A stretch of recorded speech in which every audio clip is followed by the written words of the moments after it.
Alors que plusieurs n'ont refait surface sur le nouveau patron du ministère de la Culture, le choix est finalement tombé sur l'ancien rappeur Alpha Souma alias Bill Dessam, une nomination qui réjouit plusieurs hommes des cultures. C'est une très bonne nomination dans ce sens que Bill Dessam, il est issu du secteur culturel. Donc cela veut dire que il connaît déjà le milieu culturel, il connaît ce dont souffre donc le secteur culturel, pas que les artistes, parce que pour certains, quand on dit ministère de la Culture, on fait référence à la musique, on fait référence donc à tout ce secteur culturel. Donc Bill Dessam, c'est quelqu'un qui connaît déjà ce secteur-là, puisque lui d'ailleurs, donc il est détenteur d'une licence dans ce secteur-là.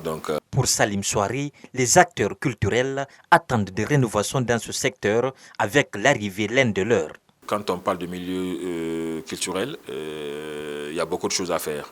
Déjà, il y a eu une politique culturelle avec l'ancien régime, mais cette politique culturelle a besoin d'être vulgarisée aujourd'hui, a besoin d'être toilettée, parce que nous qui parlons, nous ne connaissons même pas le contenu de cette politique culturelle.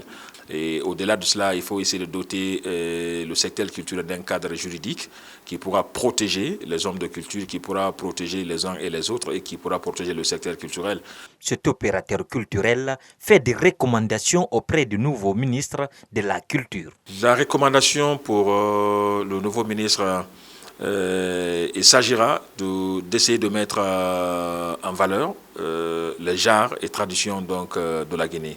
Quand je dis genres et traditions de la Guinée, quand vous prenez dans tous les secteurs, que ce soit secteur de musique, secteur de peinture, secteur de cinéma, dans tous les domaines, donc nous avons besoin aujourd'hui d'une représentativité identitaire. Donc la Guinée, identitairement, si nous parlons donc de la culture, perd son identité culturelle.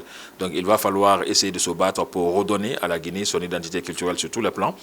Il reste à savoir si l'ancien auteur de célèbres chansons béréminées pourra résoudre les maux dont souffre la culture guinéenne.